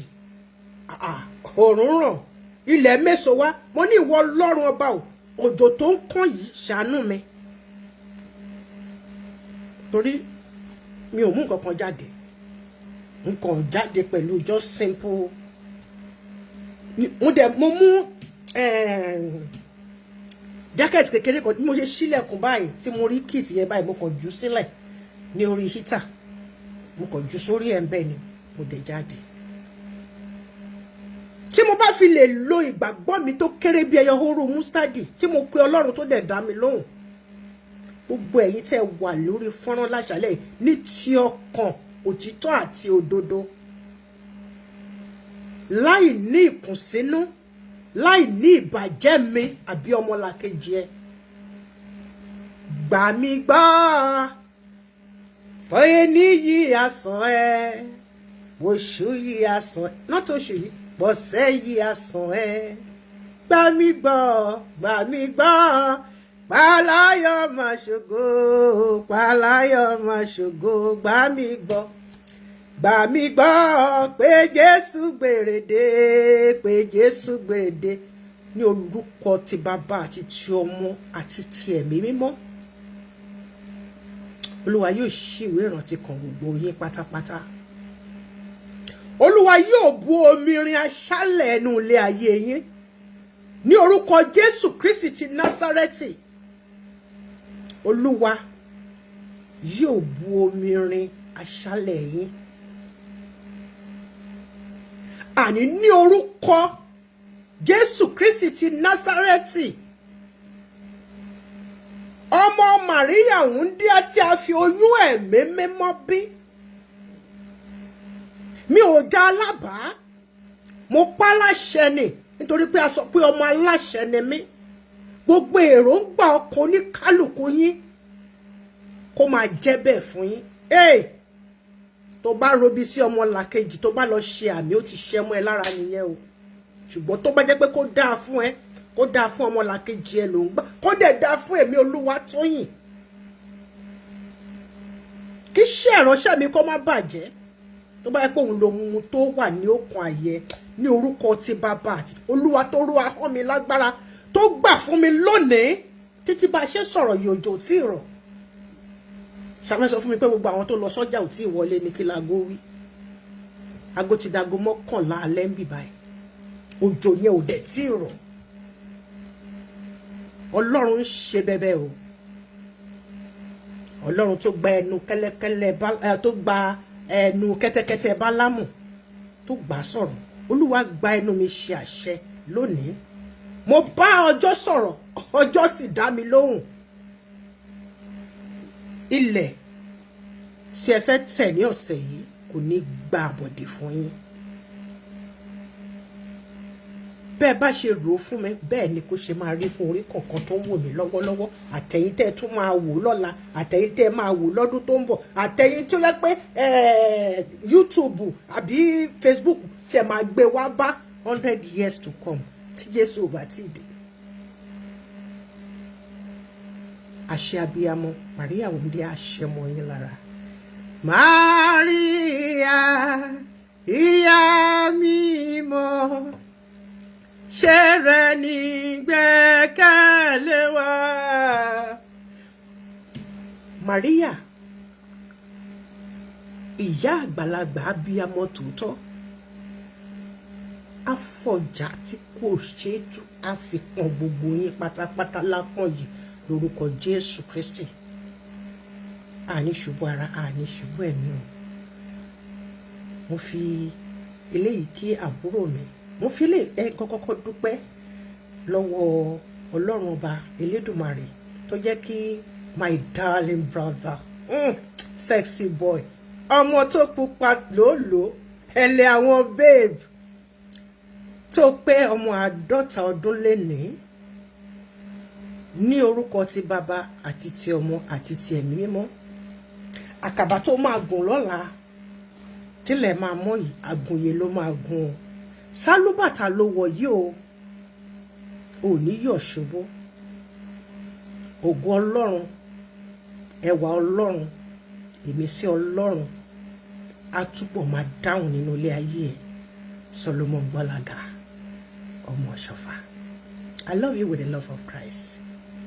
And I love each and every one of you. My darlings, my uncles, my daddies, my mummies, my gbogbo, my love, my heart beats, gbogbo yín pátápátá, for supporting my ministry. Be you new here, be you the normal, plentiful, plenteous, God bless you. A fẹ́ lọ gbára lélẹ̀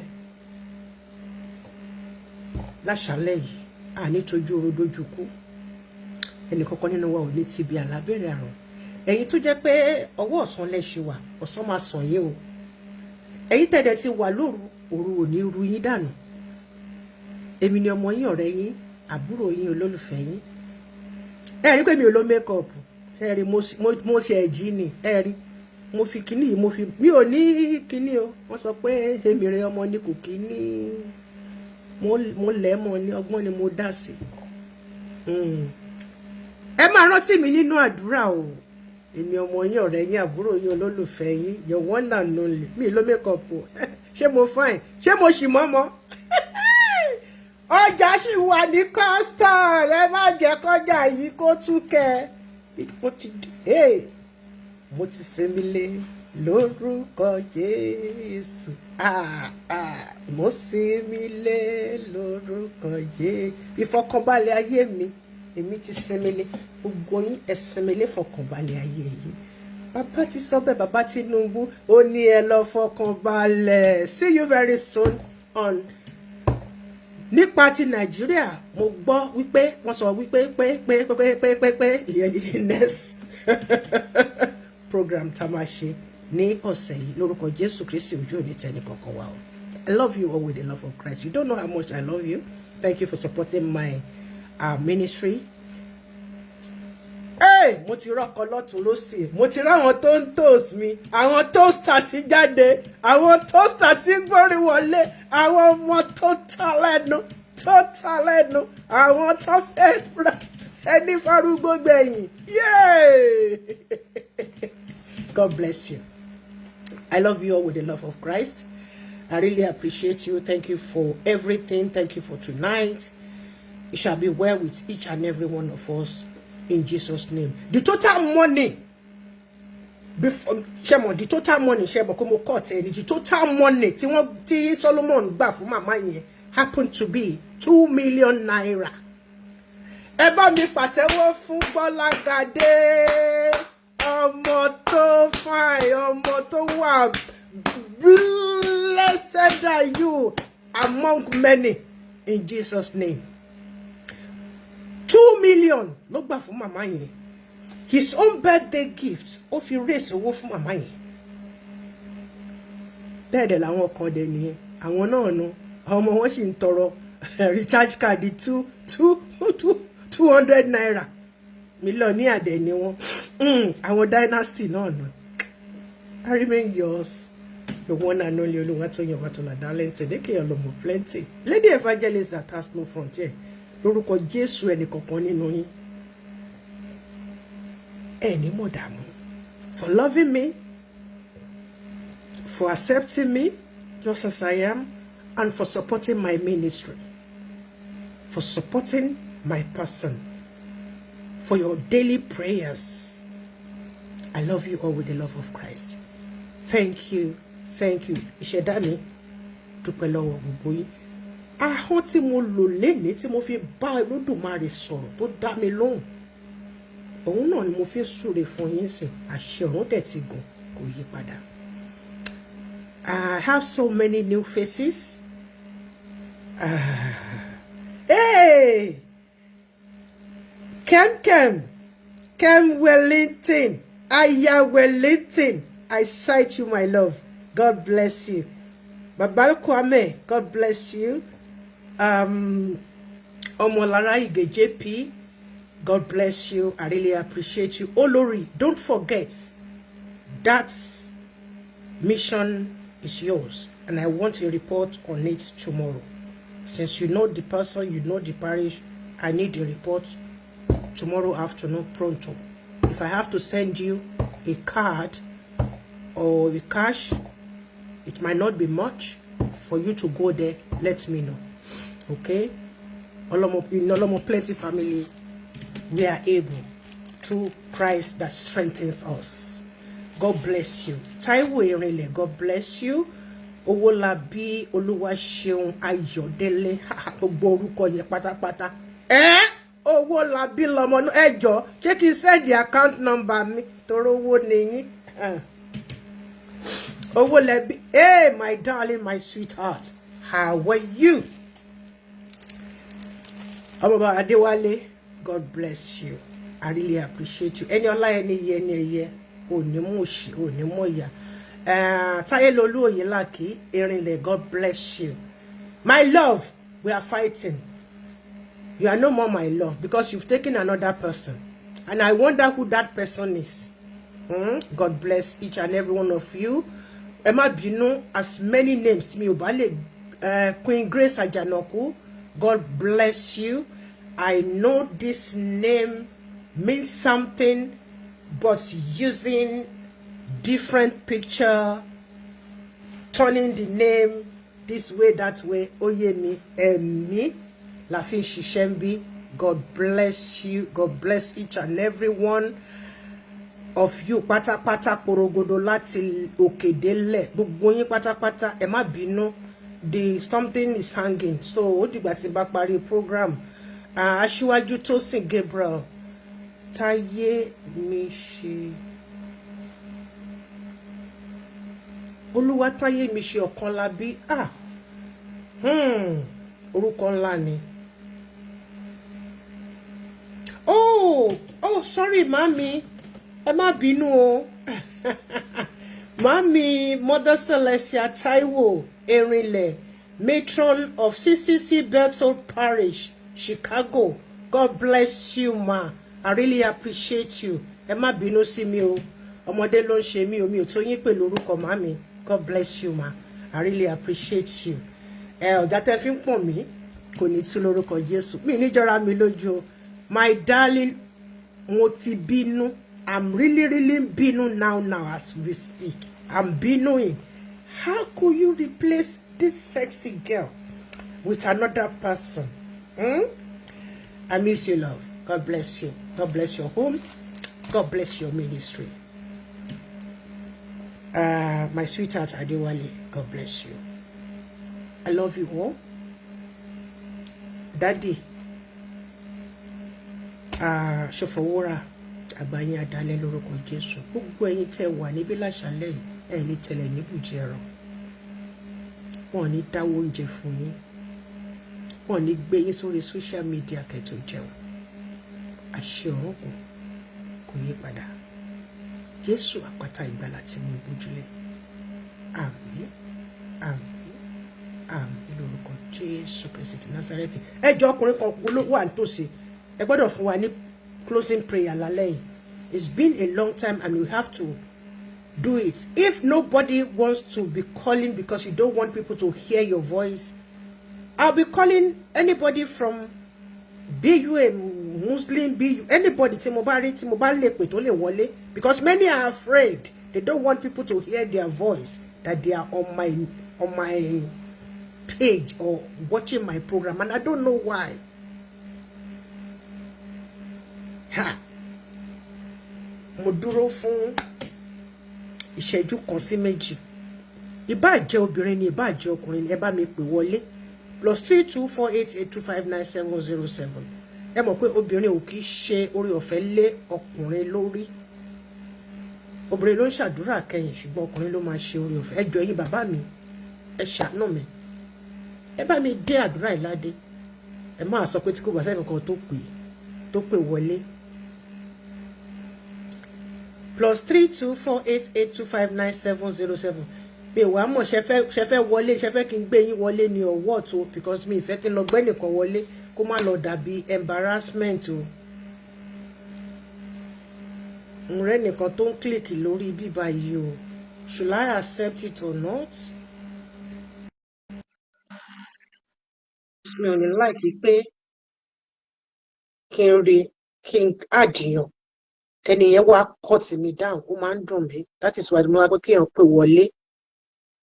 But it is well. Àṣẹ tí bàbá tí ọmọ tí olú ọlọ́run mímọ́ kó sọ̀kalẹ̀ bí àdàbà, kó gbójú wa lọ́wọ́ omijé, kó gbẹ́sẹ̀ wa lọ́wọ́ ìṣubú, kó gba ọkàn wa kúrò lọ́wọ́ àròkàn. Ọ̀sẹ̀ yìí kó jẹ́ ọ̀sẹ̀ ayọ̀ fún wa, kó jẹ́ ọ̀sẹ̀ ìlérí àti ọ̀sẹ̀ májẹ̀mú. Jésù Kristi Olúwa àti olùgbàlà wa. Àmín, àmín, àmín lórúkọ Jésù Kristi. Olùṣọ́ Sunday AJ CCC Canaan Parish Chicago. Happy 6. Hey, happy 68th birthday in advance, sir. God bless you. 60 long, mo gbọ́dọ̀ wá ṣe kí ni ẹ gbọ́dọ̀ send the ticket mi. Mo gbọ́dọ̀ land lórúkọ ti bàbá àti ti ọmọ àti ti ẹ̀mí mọ́. Ọjọ́ bí yín kò ní tí ẹ ti gbé sọ́nà yìí. Ẹ ní gbé lékú lọ́wọ́, ẹ ní gbé lárùn lọ́wọ́. Ìbànújẹ́ ó kéré ó pọ̀ kò ní jẹ́ ti yín. I think that is network. Network ló kọ̀ tẹ̀ nìyẹn, because the person stayed very, very long. God bless you. Thank you, my darling. Happy birthday in advance to another person, Olusho Sunday, Ajay, CCC Canaan Parish, Chicago. Happy 60th birthday in advance from my person. God bless you. Mami Erile, God bless you, ma, from Chicago, CCC Bethel. I'm really, really proud of you. Oh, really? Okay, now it is well. God bless you. It's Ajayi, not AJ. Okay, mo ṣe bí orúkọ tó lóyìnbó Ajayi. Ajayi Ògìdì Olú oníkànga àjípọn òbómi òṣùrù wẹ́dà. Mo land sí Chicago. Chicago, here I come. Bẹ́ẹ̀ni, èmi ọmọ tó talẹ̀, ọmọdé yìí talẹ̀ nù. Lórúkọ Jésù, mo talẹ̀ nù. God bless you. Dádì mi Olúwafẹ́mi ta.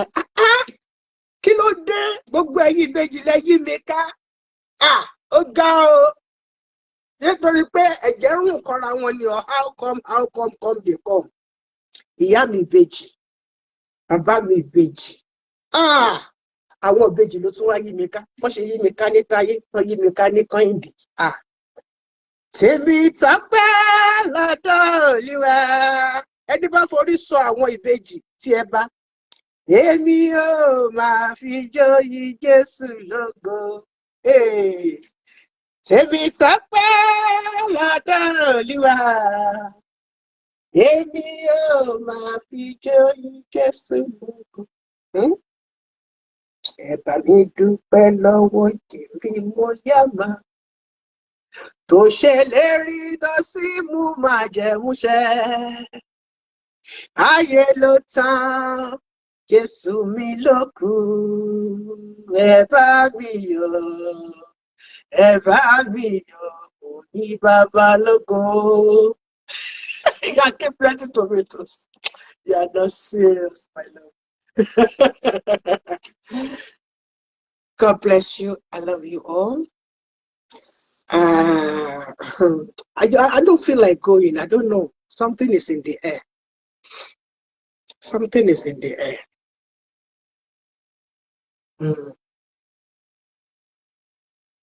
Lórúkọ Jésù Kristi Olúwa mi ṣíwèé ìrántí kan yìí sẹ́.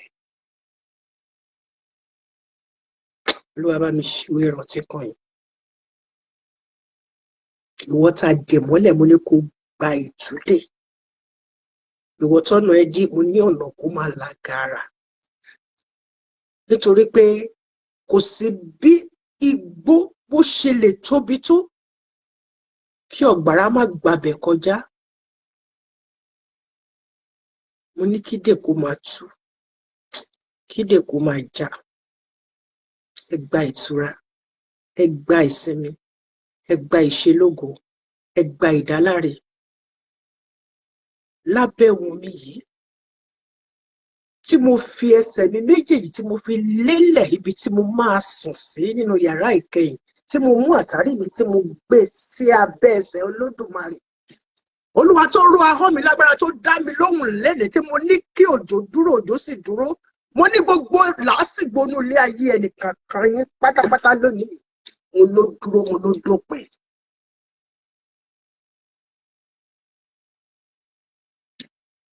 Àṣẹ ọ̀run gùn kò yí padà. Ẹ bá mi bu iyọ̀ sọ́wọ́, ọwọ́ ọ̀tún. Ẹ sọ nǹkan tí ẹlẹ́dàá yín bá fẹ́ sí. Ẹ fi ọwọ́ méjèèjì ẹ fi ṣe báyìí. Ẹ dà á sínú omi tẹ́ máa fi wẹ̀. Ẹ fi ọwọ́ méjèèjì rò pọ̀. Ẹ wá fi ọwọ́ kẹ́ fi bu wọn ní ẹ̀ẹ̀mẹ́ta. Kẹ́ wá mú ọwọ́ náà lẹ máa fi wẹ ìwẹ̀ yìí o. Ẹ máa fi ọwọ́ máa bu omi yẹn. Ẹ máa bu. Tabarẹ́ tó bá lọ ṣe wíìgì. Ẹ máa láti orí títí dé ìsàlẹ̀. Mo ní kídè kó máa já, kídè kó máa tú. Àṣẹ ọ̀run gùn kò yí padà. God bless you, that my sister in the corner there that is wearing purple. Oh, it's you. Hamilton Santos, I cite you too. My sister, that is Sister Ige JP. God bless you. Ẹ máa fi ọwọ́ bu omi yẹn. Ẹ máa kọ́kọ́ mú lẹ́ẹ̀mẹ́ta ní jìgún kẹrin. Ẹ má yẹ kó ṣẹ́kù ní pé ó wá ṣẹ́kù kí tó wá dà sínú ẹ̀. Ìwọ̀nba tẹ́ bá lè mú tán lọ́wọ́ lẹ́ẹ̀kan ṣù. Ẹ fi ọwọ́ kan lè máa fi mú. Èmi ń gbọ́ gbàrẹ́gbàrẹ́, èmi ń gbọ́ gbàrẹ́gbàrẹ́, mo rí tèmi gbà o. Tẹ́ bá fẹ́ jáde, ẹ bá mi bomi tútù sílẹ̀, ẹ dúró lé lórí, kẹ́ pàṣẹ sí. Àlàáfíà fọmọ Ọlọ́run. God bless you. Tẹ́ bá wá jáde o, ẹ jẹ́ kí n sọ o, ẹ má sọ̀rọ̀ òdì síyàn o. Ṣé o rántí pé o ti fi omi iyọ̀ wẹ̀? Má sọ̀rọ̀ òdì síyàn o, kó má di ṣé ti yí wa. Jẹ́ kí inú ẹ̀ kó dùn sí everybody. Ẹ má bu omi sílẹ̀ kẹ́ ẹ dúró lé lórí lásán o. Pàṣẹ fún. Mo yọ̀ǹda ẹ ní. Pàṣẹ ìrìn àjò ẹ ọ̀sẹ̀ yìí. Bó bá ṣe fẹ́.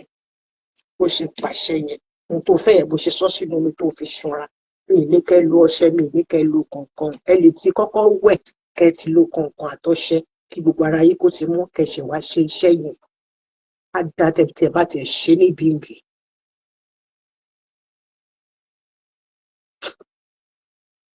It is well. I love you.